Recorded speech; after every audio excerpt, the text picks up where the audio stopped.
Welcome to the Blue Jackets Morning Skate here on Jackets TV, presented by Ohio Health. I'm Bob McElligott alongside of Jody Shelley. The Blue Jackets are out here today getting set to take on the Philadelphia Flyers for the third time this year. The Blue Jackets and the Flyers have split the season series so far, Jody, each team winning in their own building. So if you go by that formula, it's good for the Blue Jackets. They're playing here at home tonight. It's nice tonight for sure, and you can see all the guys are just about out here now. Sergei Bobrovsky is still not out there.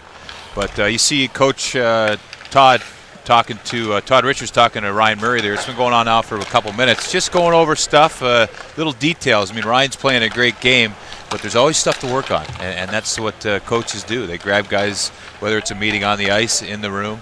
A little more informal when you're on the ice skating around, but I'm sure Todd's got a lot in his mind, and there's a good opportunity to talk to him. Always a lot to learn, especially for a 20-year-old rookie defenseman going up against the Philadelphia Flyers here tonight. Let's take a look at the standings right now in the Metropolitan Division coming into this game and show you why this is very important for the Blue Jackets. Every win is a big win. Every point is a big point. There's no question about that. But the Blue Jackets, as you see, come into this game with a chance to really get right up there. 54 points. Philadelphia comes in with 56 points tonight, and Philadelphia sits in that final playoff position, that final guaranteed playoff position here in the Metropolitan Division, Jody. So that's where you want to be. You want to be 1, 2, or 3. Pittsburgh pretty much has that one locked up. But you see the Rangers and the Flyers, those spots are up for grabs. Well, there you go. I mean, Columbus is right above that yellow line, and they want to stay there. Very, very close. Two teams right on their heels, and there's probably 4 or 5 just below those two, Washington and Detroit. But, yeah, look up. If you look up, wow, 51 points. It's not too far away for the Blue Jackets. A nice win tonight changes that whole picture for you. Yeah, no question about that. In Toronto and the Blue Jackets, the wild card teams right now as we come into play today, and 2 of the hotter teams in the NHL. The Maple Leafs have won 6 in a row. The Blue Jackets have 7 in a row coming into this game tonight. Philadelphia comes into this game having lost yesterday to the Carolina Hurricanes. They lost last night 3-2. It was a game they were supposed to play 24 hours prior, but because of a blizzard in Philadelphia, that game got postponed by 24 hours, and the Flyers, not only did they start the game a day late, they started the game about a day and a period late because they were down 2-0 early. Yeah, they were really flat last night going into that game back at Wells Fargo Center in Philadelphia. And, you know, it's one of those things. You get geared up for a game. It gets snow. You get you get the snow delay. Now you have to re-prepare, get ready for the next night. It was a 6 o'clock start last night. No excuses, though. The Philadelphia Flyers know where they're at. They're just not playing great hockey. They're not playing a solid game right now, which is good for the Blue Jackets here tonight. Hopefully the Blue Jackets play the same way they did the other night against the Los Angeles Kings. They played physical. They played tight. And if you do that and play that system that they have in the Blue Jackets, then they will have success, or they will set themselves up for success against the Philadelphia Flyers. Here you see Coach Richards pulling the group in. This is the beginning of practice. Practice will probably run about 20 minutes of organized drills. It's pretty consistent with what he does. Some days he works on the power play, and I think today, being after an optional skate, we might see the power play being worked on. But here he's going over probably 3 or 4 drills, maybe 2 or 3 drills. Not sure how guys' memories are working this early in the morning, but you sketch up a couple drills and then go at it, and the guys will be getting their legs and try to get their tempo up right away here. And when you talk about working on the power play or the special teams, you see guys are wearing different colored jerseys for this skate, and that's usually a pretty good indicator because he can just say, okay, light blue's on the power play, white's penalty killing here, and it's an easier flip. You don't have to name out names or groups. You just go ahead and call the color, and the guys jump right in. Right, and that's exactly right. And you guys, they know their units, but when you're working on penalty kill or power play, it doesn't matter. You're just looking at colors. You can obviously identify guys when you're out there by looking at their sticks or seeing, you know which way they shoot or how they tape their socks. Dubinsky's got that white tape on the socks. You can just see it there on the screen. So if you got your head down like I play most of the time, you're going to identify a guy from the knees down. But the jerseys is a nice thing to have, and the guys will be in their units and get fresh and comfortable for tonight again. Just sharpen things up here. That's what the morning skate is for, and to get guys out of bed. Well, and many times the morning skate involves the same drills. You come in, you know what the routine's going to be. You're going to do the same drills all the time. But I think the Blue Jackets are in a stretch right now, and Todd Richards yesterday made this comparison to the schedule last year coming off the lockout and when they played 48 games in 99 days. Right now this team's playing 10 games in 18 days. So it's just about every other day, and you've got to kind of manage things. So sometimes you'll take a morning skate and you'll use it more as a practice, and then you'll give guys a day off. Like yesterday was an optional practice. Everybody didn't have to be on the ice after that win against the Los Angeles Kings, because what Todd's job is right now is managing his team, managing their health, managing their fitness, managing how much energy they're going to have night in and night out. And I would imagine that in many ways, that's almost a bigger challenge than drawing up the drills and doing the X's and O's, is trying to get that real feel of your team and each individual guy and knowing exactly what that guy needs. Well, when you have a team now that understands the system, the structure, the identity, guys come up from Springfield, they understand the identity. You don't have to spend so much time teaching. Now you spend time managing. Here they're doing power play breakouts actually to start the day. You got 4 Blues down there protecting. And really the focus of this drill, just to get off our topic here, is the breakout. So they're back here collecting the puck, getting ready for tonight, running the routes. Jack Johansen here is getting comfortable with the puck. And it's just things that guys want to go over and early. And it's they're probably doing it early. The other team isn't here yet watching, so maybe it's one of those things. But yeah, get back to what you were saying. Yeah, game day skate, manage energy, manage players, manage injuries, not so much time teaching. You're in middle towards the end of January now. There's a push towards the break. The team is playing well. Guys are really finding their roles and stepping up. So yeah, Todd has it's a luxury here in a 7-game winning streak to be able to maintain and manage. As we watch these power play units doing the breakout here, the first one was Ryan Johansen, Nick Foligno, R.J. Umberger. They're a regular line, so you don't have to make any tweaks there. That second one had Artem Anisimov with Nathan Horton and Mark Letestu. So a little bit of a flip, but Letestu's playing that fourth-line center position. I would think it's a luxury, Jody, for a coach when you can basically take the lines that you have and use them as your power play unit, because, some teams, they mix and match the guys. They put different guys on the power play. And then when you go back to even strength, now you've got to do a little bit of mixing and matching there to get a guy a rest before he can get back on his regular shift. Right. It takes a little bit for that bench to get back in the rhythm of guys getting back on their lines. Someone's got to double shift. Someone's got to sit out. So definitely, it's a nice luxury to have. And you say Letestu out there, he's a guy who's been pretty consistent and a constant as far as consistency. He hasn't been getting points, but as of late, he definitely has. He's getting rewarded, but he's just been sound in his own end. He's been good in the face-off circle. He's a guy that can go in and out of the face-off circle, play the wing, almost like a utility guy if you want to compare it to baseball. He can play a lot of different positions at a lot of different times, and here he is getting some power play time, and probably because his reliability, he's out there with Anisimov and Horton, 2 guys that are, want to strike the net, but Anisimov already also has that defensive mind. But when you have a guy out there that's going to cover for you defensively, it allows Anisimov to engage more offensively. So even on the power play, there will be that defensive mindset from Letestu, but it's to give maybe a little more room for Anisimov. Saw the stat a moment ago. The power play is tied for 12th in the NHL coming into tonight's game. That power play was a top 10 power play for a while, and then it had slipped, and it really started falling, and now they've gotten it back under control, and they're scoring goals. As a matter of fact, it's somewhere in the neighborhood of 40+% if you go back to the Tampa game last Monday. From then until now, this power play unit has really been doing well, and really this team is scoring goals. Right now they're scoring many more goals than a lot of people thought they would, and I believe on that list of people is their head coach, Todd Richards. He kind of joked the other night after the game, asking Sean Mitchell from the Columbus Dispatch, do you think this team's an offensive juggernaut all of a sudden? And he knows that they're not, and right now they're scoring 4 or 5 goals a game.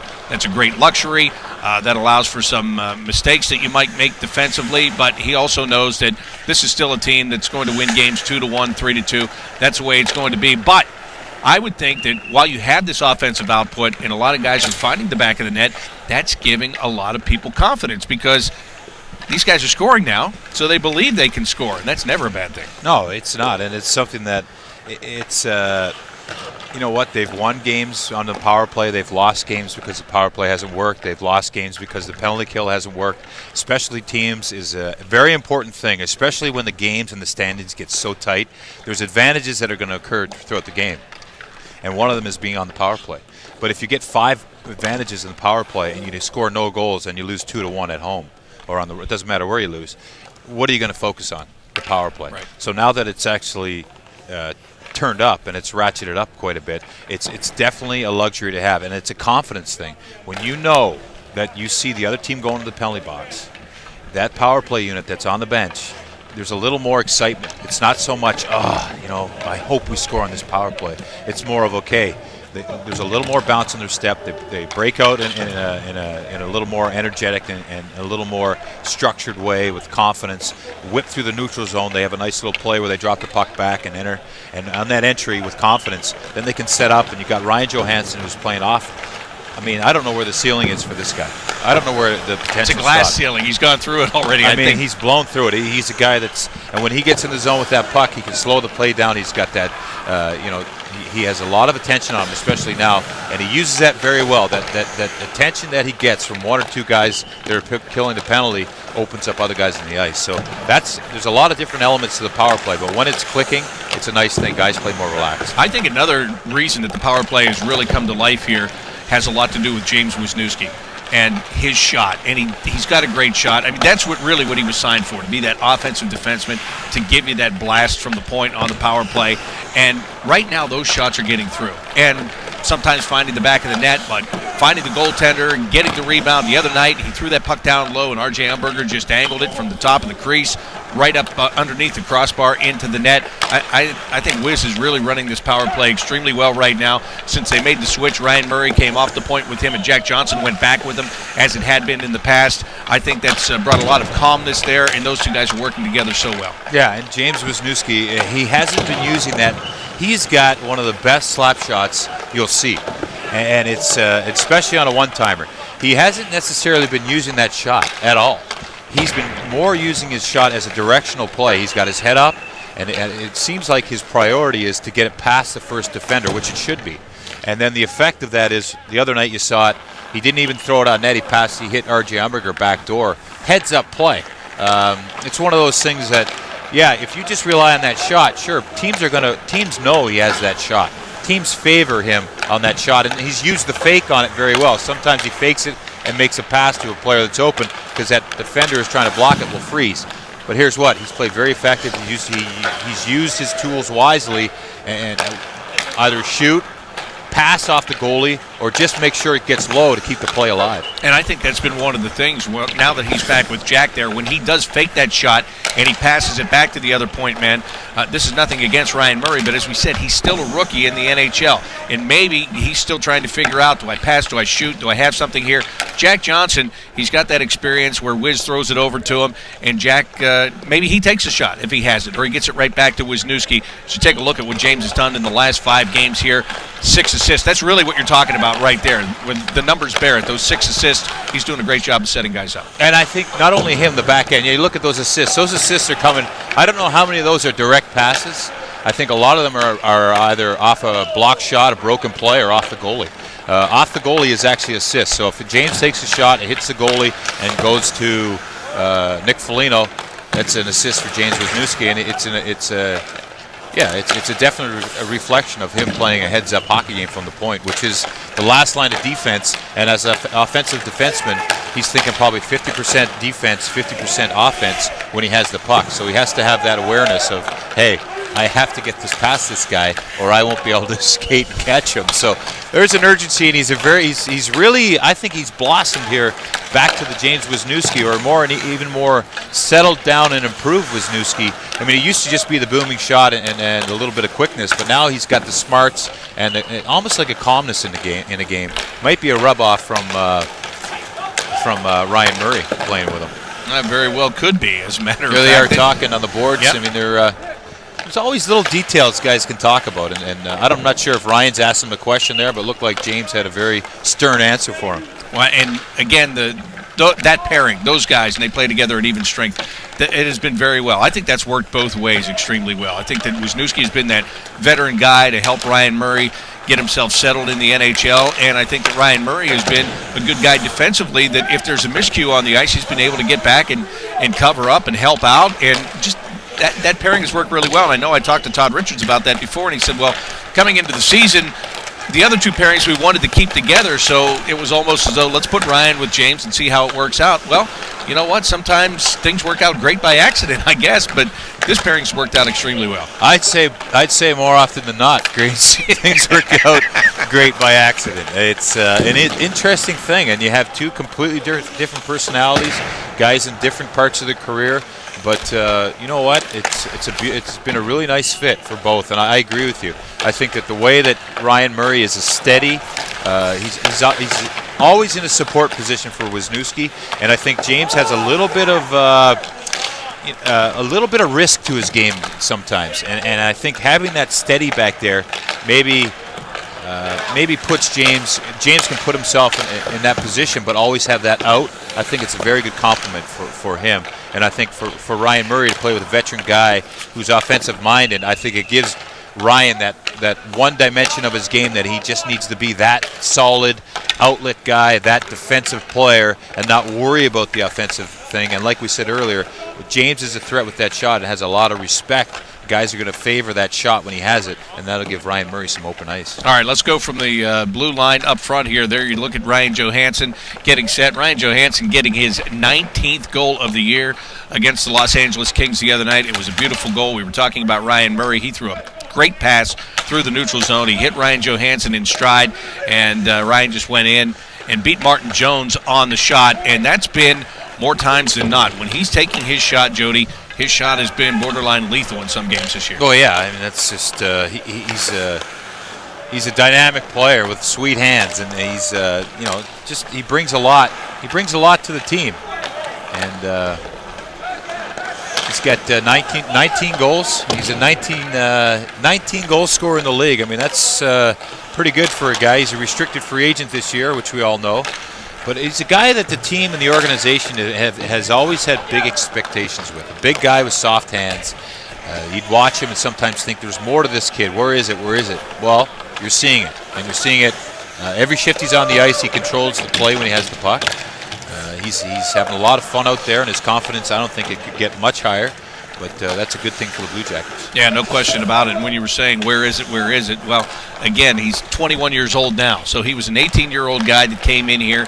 And, some 18-year-olds, they can jump right into the NHL, and they can be star players right off the bat. The majority are not like that. It takes an adjustment period. It takes time. You have to mature mentally. You have to mature physically. And this guy, just look at his form right here. As you said, he's a big body guy with soft hands. They don't come around all that often. So this guy that's a former first-round pick of the Blue Jackets is now starting to show the promise they thought he had when they took him with that pick. Well, I'll tell you I found it interesting anyways. I was talking with Willie Mitchell, who's a guy that I grew up with in Western Canada. And Willie Mitchell's a big defenseman for the Los Angeles Kings. He's played a lot. He's won a Stanley Cup with the Kings. He's played a lot of games in Minnesota. He played in Vancouver. He's a veteran guy, and I talked to him after, and I said, "How you doing, Willie?" He said, "Good." He said, "How about that Johansen kid?" I said, "Yeah, I think he's pretty good." He goes, "You know who he reminds me of? Ryan Getzlaf." I said, "Really?" I said, "I heard that from a broadcaster before, but really, as playing against him," he said, "Yeah, he's got that same kind of, he's got the hands and that kind of two-pacement. He can change the pace of his attack very quickly." And pretty interesting analogy I mean, you see what Getzlaf can do now. He's a veteran in the league, but you talk about Ryan Johansen. He's probably sick of losing too, Bob, being around what he's been around so far in his young career. He's probably very excited about where he's at, and this 7-game streak, it's good for these young guys to get on. It's good for them to experience what they did last year and get a taste of it and realize what's in this town, what this organization can be, where it's going, and to get back on track this year. You can see a little jump in the step. I see Blake Como is out there on the ice. I just noticed that. I haven't seen Cody Bass. I see he get called up. You see him out there? No, I haven't seen him out there. But, yes, he did get called up from Springfield.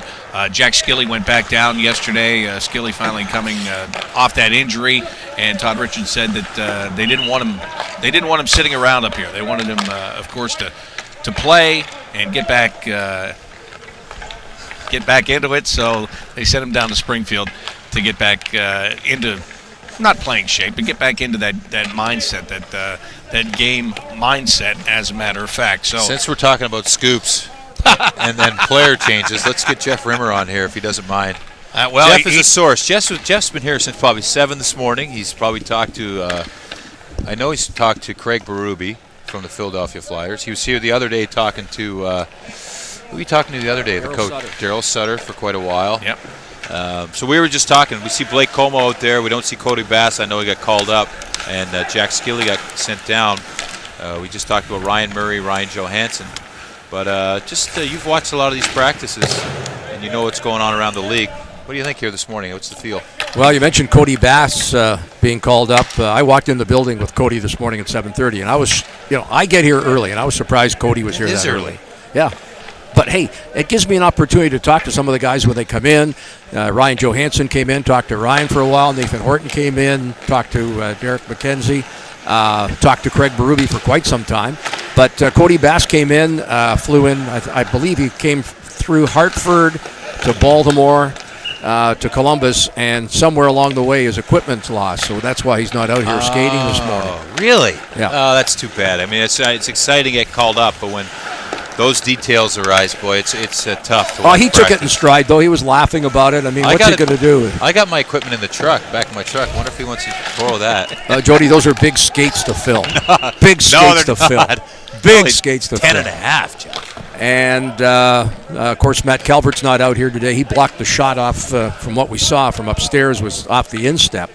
And obviously, I would think a game-time decision why Cody Bass was even called up. And I'm saying that without having talked to anybody with the hockey club. We were out last night honoring George Matthews, who tonight, game number 1,000, will do his final radio broadcast with the Blue Jackets. And so I didn't really talk to anybody other than the guys that joined us for pizza last night. And I didn't even get a chance to hear the award-winning Inside Edge hockey show on 97.1 The Fan, but I was fully in tune this morning based on my conversation both with you and Bob, and I think I'm up to speed on that. Well, you got it all covered, Jeff. Yeah. I was going to ask you, what's the feel here? You've talked to the other coach. They're coming off a loss last night, and kind of a makeup game in a sense where they had to postpone the game, move it to a 6 o'clock game. Now they're in a back-to-back situation. Mason played last night for the loss. We probably won't see him tonight. But here you have the Flyers, who are 2 points ahead of the Columbus Blue Jackets here in the standings. The Blue Jackets are on a roll, and what's the sense in this matchup here tonight? Well, I can tell you from Craig Berube's perspective, he is really impressed the way the Blue Jackets are playing. He says they're a balanced hockey club. Talked to him about Sergei Bobrovsky, and I kind of give him a little needle there. And Craig and I go back to Washington together, and yeah, I've cut the cord there, by the way. But anyway, just continuing, Craig was talking about... I haven't cut the cord with the Phillies. Oh, that's pretty obvious to me. That's pretty obvious to me. You couldn't wait to get to Philadelphia the first visit. I'm sure you have this second visit that we make to Philadelphia all circled on the calendar and on the schedule. And anyway, just moving along, I asked him about Bobrovsky, and I said, how could you guys give up on this guy? And, I mean, he was very, very high in his praise for him. And he said they were afraid once they signed Brizgalov that Bobrovsky was going to go back to the KHL. And that's the first I've heard of that. That's a pretty good little bit of insight there.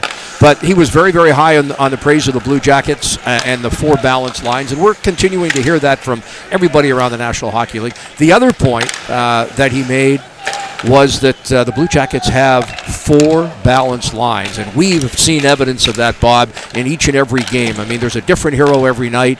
You have a situation here where they get scoring from 4 different lines. You have different heroes every night. Obviously, the defense have stepped up in a big way, and Berube was very, very high in the praise. Now, as far as his hockey club is concerned, he's a little concerned. They're not playing very well right now. He really can't put his finger on it. Is it a situation where the schedule, and he wasn't necessarily all that happy or pleased that the game was canceled the other night and had to be made up last night for Carolina, not originally scheduled for last night, so they've got back-to-back games. Or he thinks that the Olympics have had an effect on his hockey club as well, which is an interesting point of view. So Craig definitely is. Yeah, he's a little concerned here about his hockey club. Obviously, he would have preferred to play the game, and he said, boy, they played the game in New York, they played the game in New Jersey. Really, we probably should have played the game the night that's before. right. Yeah, and you know who really gets screwed in that deal, though, is the Carolina Hurricanes. They actually get a bigger jobbing than the Philadelphia Flyers do. Now, the Flyers have to play back-to-back nights, but Carolina is playing tonight. Right. So they originally had a game scheduled tomorrow, right? That they had to reschedule row, for Saturday afternoon because you can't play 3 nights in a row, and they still have to make up a game against Buffalo that got called off earlier in the year because of a blizzard. And that's going to happen right after the break. Their break's going to be shorter. Yeah, it's shorter. Yeah, their break will be shorter on the Olympic. So whenever the Carolina Hurricanes come to town again, check the forecast because they're obviously bad luck. It may snow then. Bad weather. I did talk to Trip Tracy this morning. who's, of course, their television broadcaster. He was in fine form. He was heading to work out at the Embassy Suites in Buffalo. He wasn't all that concerned that I got to get to this make phone up this from you. game. I got to take this phone and make some phone calls. Go ahead. I can't believe it hasn't melted yet. It's definitely dead. Yeah, what'd he say?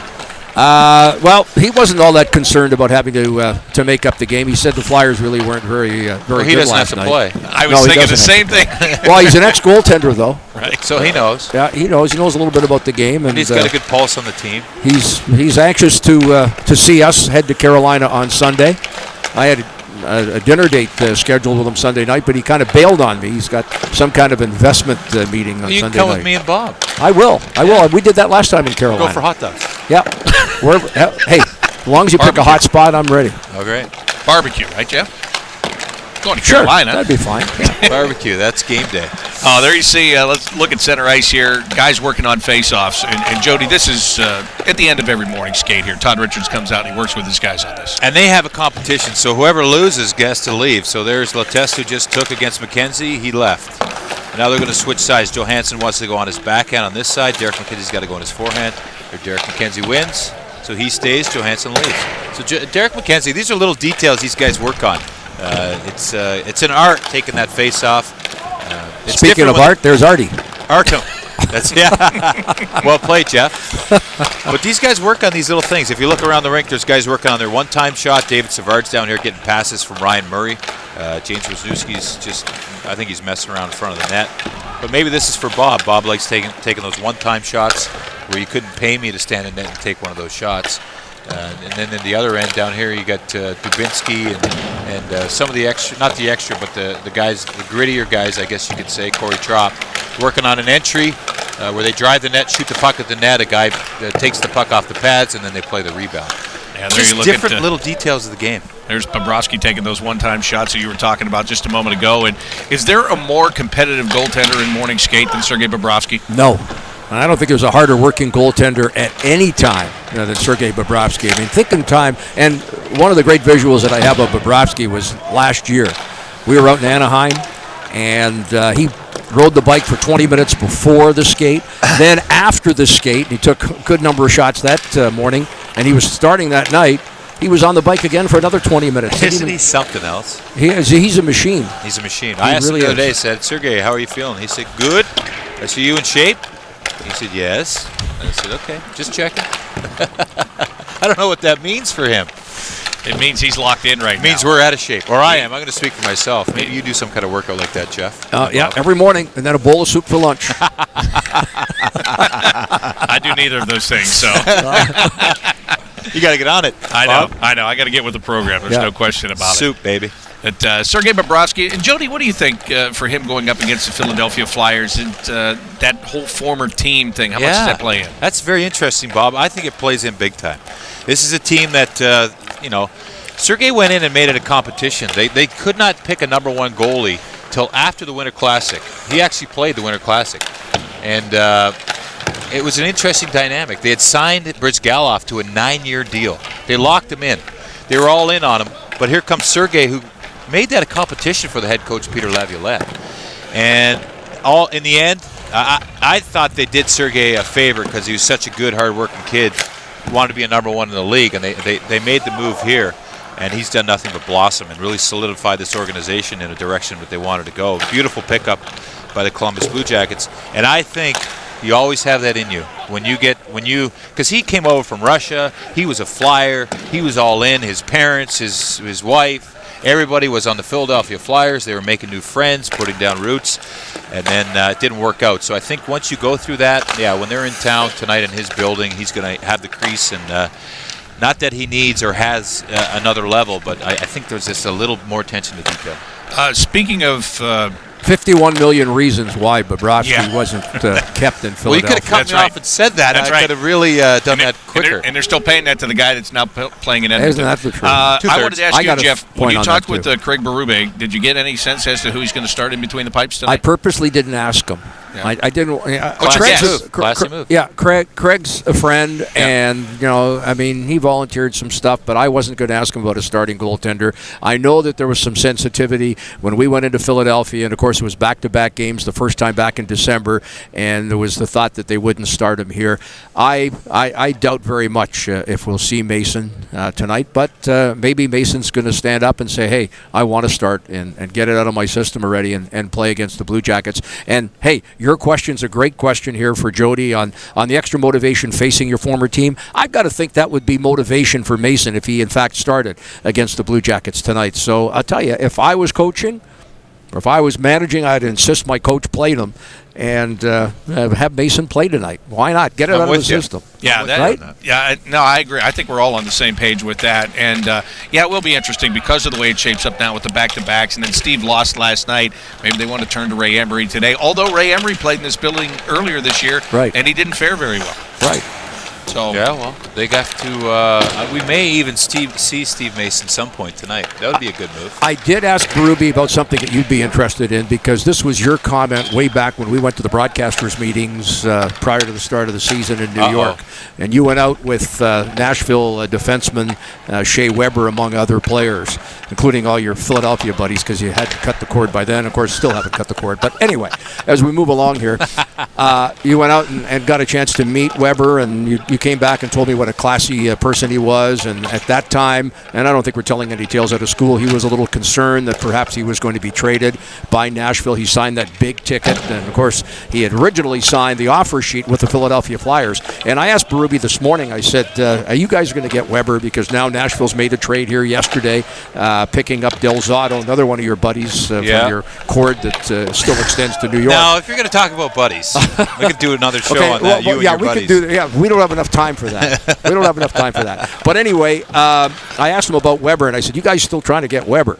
And he was very upfront and said, hey, Nashville's asking for much, much too much for Weber. And why wouldn't they? I mean, he's an outstanding defenseman. He is their captain of the hockey club. But still, I think money comes into play. In Nashville, although they say they're going to be a cap team next year, I mean, that's a pretty big hit on a yearly basis for Shea Weber. I wonder if Shea Weber is ready to get out of Nashville.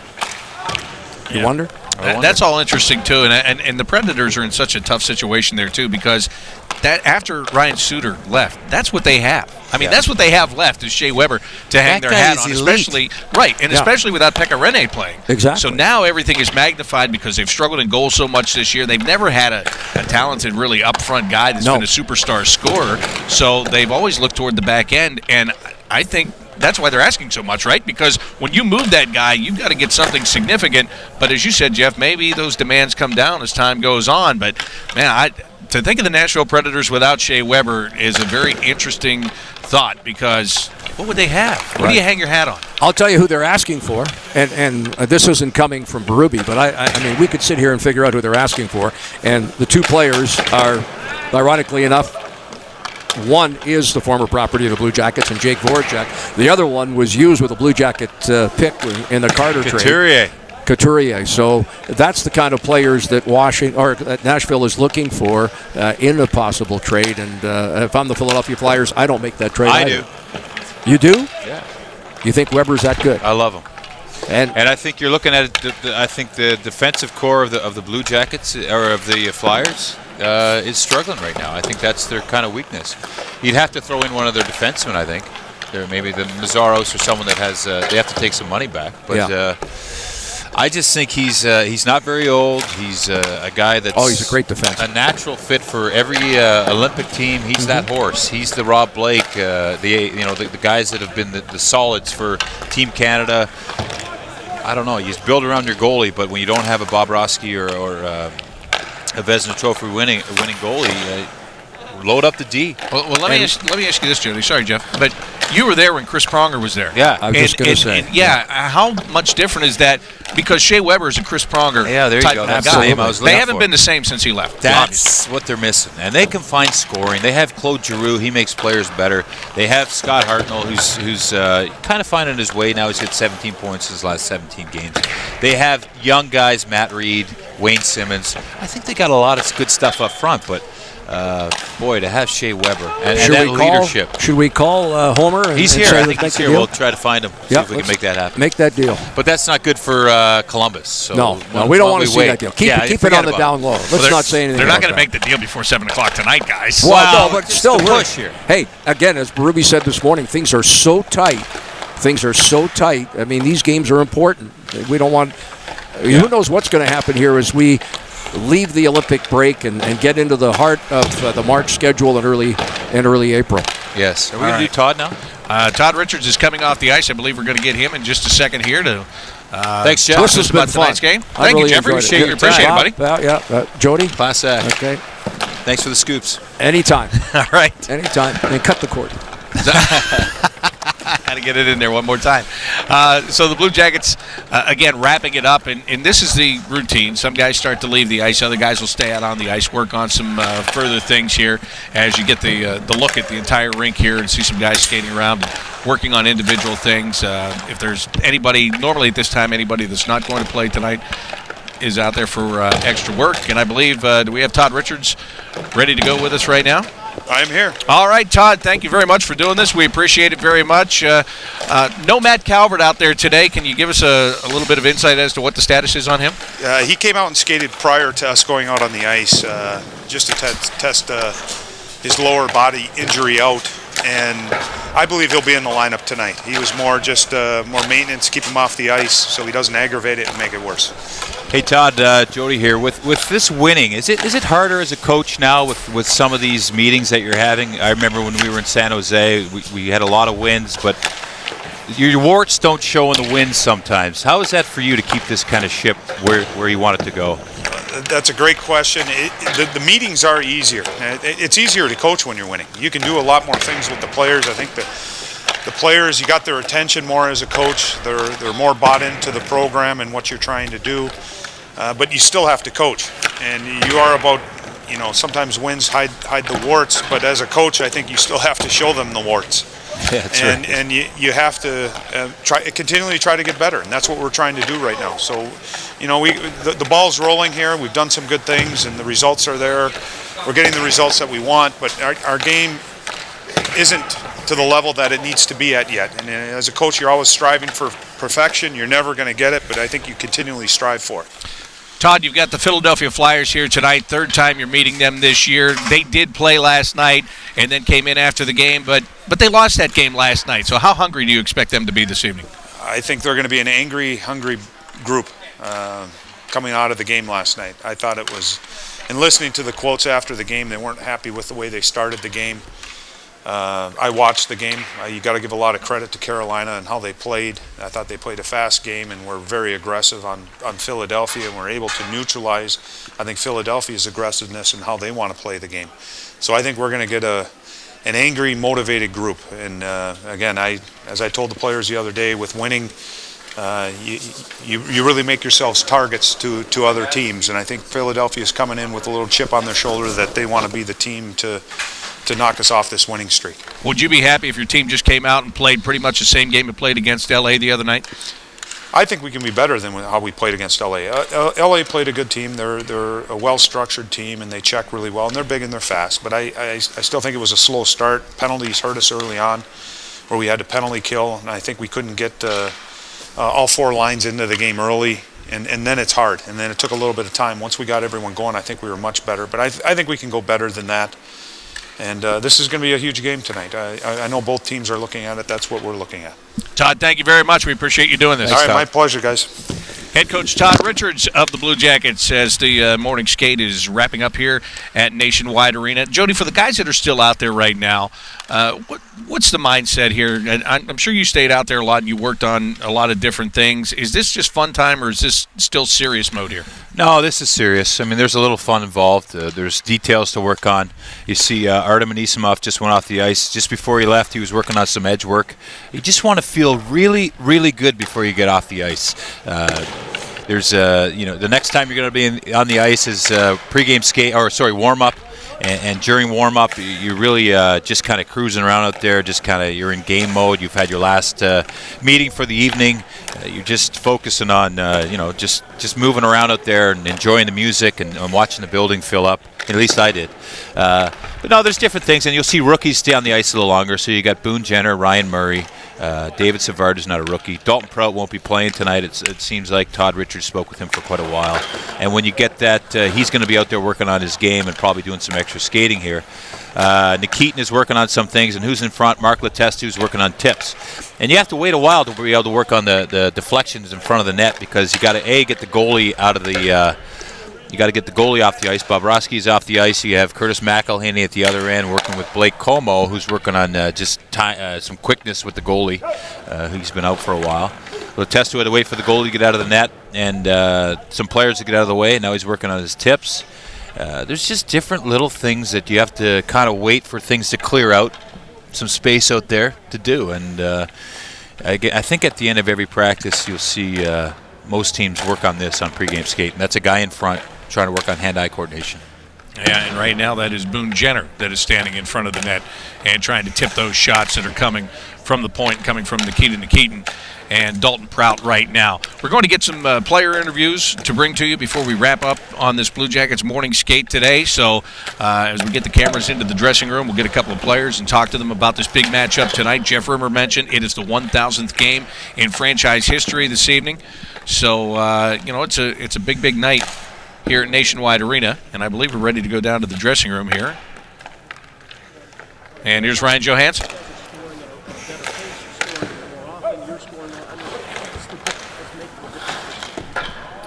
Well, I mean, we're always, and coach has always been talking about checking leads to more goals, and I think since our recent success in our winning streak in the past month or so, I think we've been checking really well, and we've been keeping teams off the board, and with that we're going to have more opportunities and have the puck for longer in their zone, and also guys are more comfortable and have more confidence on the ice, I think, and getting more experience in the league like us young guys, and finding ways to get in the back of the net. What part does confidence play in it, and when you're scoring, does it beget more scoring? In other words, hey, you know what? This is not easy, but it's coming easier, so it becomes more prolific. Yeah, I think just back to experience and all the guys, especially the young guys, getting more comfortable in the league and playing more games and getting some more opportunity. And we have a bunch of our young guys are playing big roles on this team right now, and so we're getting a lot of good ice time, and we're making good use of it. Perfect. Thanks, dude. Yeah, no problem. Now that is Blue Jackets forward Ryan Johansen. I don't know if they got what they want. And talking about tonight's game and talking about his game. What's that? Looked like he was confused by the camera. Yeah. Look, what are you doing in here? Well, this is our first day doing this. I thought that's been pretty good so far. That was a good interview. I think it's been great so far, and hopefully for you've been able to get a look at this morning skate, which is normally closed to the public. So you get a chance to look inside, see what goes on here. Ryan Johansen, as we wait for another interview here, I want to ask you about something that he said, Jody. He talked about scoring coming from checking. Right. Describe that, if you would. Well, you have to get on the puck, and if you're not checking, if you can't check, you're not skating well enough. You're not getting the puck. And what they're doing, there's different ways to check, and there's stick checks, there's body checks, and back check, and they're doing all those things very well. It just means they're on the puck, and it's funny, when you're winning, you do a lot of things well. So there you go. Someone asked him about checking. Yeah, he said we're checking very well, and it's leading his goal scoring. When you check, you're going for the puck. It's a 50-50 thing most times, and when you get it, then now you're in possession. And usually when the other team has the puck, they're thinking offense, most time, all the time, even in the defensive zone. When the defenseman gets the puck, he's thinking offense. So when you take the puck, he has to quickly change his mindset, and you have that jump on him. So the Blue Jackets and the Philadelphia Flyers getting set to square off. Again, you take a look at Curtis McElligott and Blake Como down there in front of him. Blake Como, a guy that has been out with an injury, got injured actually in practice, as a matter of fact, and he's waiting to get back into the lineup. When you're on this end, when you're a guy that's been out and the team's winning, and they've now won 7 in a row, do you find yourself starting to say, how am I going to get back in there? We'll talk about that in a minute. Let's go right back into the locker room now and get some more player reaction here from the Blue Jackets. Here's Mark Letestu. Sometimes, I don't think for 82 games you can keep up scoring like we're going. But right now it's coming from a lot of different places, and I think that's the reason for it. On any given night, it seems like it could be a different line or a different player putting the puck in the net. So when it's coming from a lot of different places, I think it's tough for the other team to defend or key on a way to defend it. So for right now it's working, and hopefully it continues here on for a while. Yeah, it may not stay at this level, but year to year, over last year, this team is a more prolific scoring team, which obviously makes it easier to win. Yeah, and there might be a few reasons for that. Maybe some of our younger guys are getting a little older, learning what it takes, maturing in the league, learning how to score more consistently. And obviously, our younger guys are driving us right now as far as the top of the scoring. But yeah, the depth, the consistency throughout the lineup. I've said before, the gap from the top to the bottom here, it's not that big. It's not that far away. So there's enough here to score on a consistent basis, and we just have to continue to prove it. Very good. Thank you. Perfect. Mark Letestu talking about the scoring coming from different places, and he's one of those places right now because he has been hot. You saw on the graphic 6 points in the last 6 games for Mark Letestu. He was the leading goal scorer in the lockout-shortened season last year. He went a long stretch this year without having a goal, and now he's finding it again. And that's great for the Blue Jackets, especially when it's a guy that is playing primarily as a fourth-line centerman. Yeah, it's really great. And it's timely. This team is on a push, and like he said, I love what he said, the gap between the top and the bottom isn't very big. It's a nice feeling in a locker room when you're not sitting there waiting for the sniper or the goal scorer or the superstar to get the work done. The coach is relying on every line, and as a professional athlete, you want responsibility. So they're getting it, and they're doing well with it.